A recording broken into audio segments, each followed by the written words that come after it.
welcome to Eurovision Insider. I'm here with Adonxs today. How are you doing? Ciao, ciao. I'm very well. Always happy to be back in London. Lovely. How has life been post-Eurovision for you?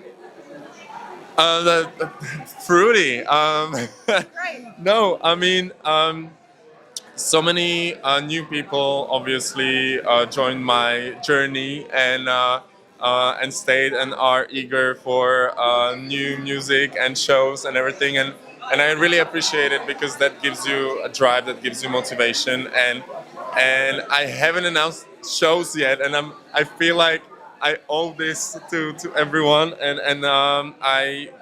I'm finishing an album in Slovak and simultaneously in English, and I want to release both by the end of the year and then hit the road. So yeah. Are they going to be the same songs but translated? No, different songs, because I started writing this Slovak album before Eurovision. Then it was on a break for a while, and now I'm coming back to it. You most recently released Ritual with Emma Drobna, if I'm correct. That's a perfect pronunciation. I speak Polish, so I'm cheating. Nice, I'm cheating. nice.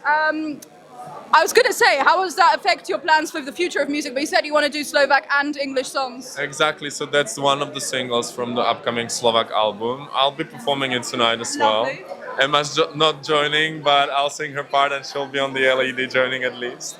It's my first collab actually officially out there, because I did write some collaborations in the past, but they stay in the shelf, so I never really released them.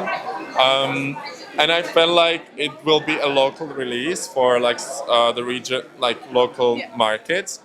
And it is no. I realize, Eurovision fans and people from the fandom, they appreciate native language, so they are reacting very positively towards it. And I feel like maybe the name Ritual is very international, so it kind of helps to understand. So yeah. Definitely. And how has this solo career since 2022 been different to being the lead singer of Pace? Well, I'm bringing Pace tonight on the stage. Not all of them, just part of them. But I think it just happened because obviously I've moved out of London. They stayed here, and it wasn't really manageable to continue in a band format. And it was just easier to go solo. But obviously I love to have a band on the stage. That's something that I did not give up on. And I'm not sure if I feel it's super different, because also when you're a band, you're kind of like a singer usually is the leader of the band. So I feel like the responsibility is very similar. It's just no longer marketed in 4-piece, but 1-piece. And you don't have the support every day at every show of the people you definitely know, necessarily. You've got different support from other people, but not from the band that you know all the time. True. But to be fair, it's very rare that I would actually perform without band or without at least a pianist. Because you also want to have people around, not just on stage, but even in the backstage. So it's nice. Like I always say this, backstage is my comfort space, and I love it. It's like stage is magical, but backstage is also very special. So It's a very cozy. it makes sense. It sounds very vague, but because that's the place where you go after the show with all the endorphins, with all the good emotions. And that's also the place where you're like a little bit nervous and full of adrenaline before. So it is, I don't know how to explain it. Yeah. It makes sense. It makes perfect sense. And you seem to have a lot of fashion partnerships, more so in recent times as well. Maybe. Yeah, I mean, are you enjoying them? I always loved, a nice outfit. I'm not gonna lie. So I appreciate the brands reaching out, but I also think I have a really talented and wonderful designers in my inner circle and friend circle. So I'm very often wearing, their creations and their new lines. So yeah. Let me know if you don't want to go back to the past, but if you had to redo your staging for Basel, how would you do it today? I would listen to Eurovision Fan, and I would just do a Malta version. So the Malta version is tonight as well, which is the piano version. Yes.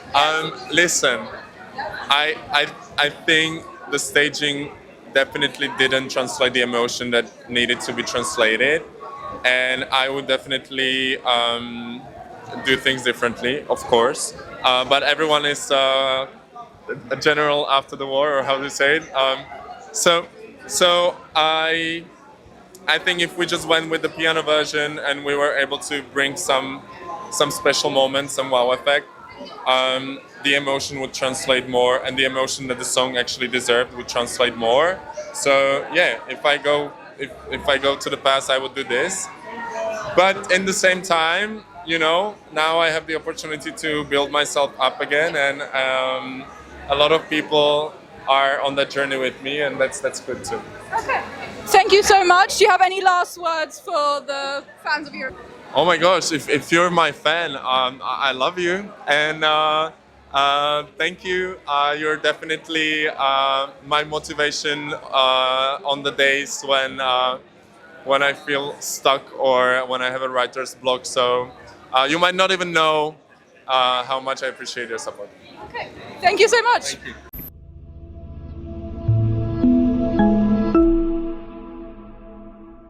Vision Insider. No? Okay. Thank you so much. you. And I think Yuli also wants a selfie if that's okay. Yes, let's do it. Let's go. One second. Picture.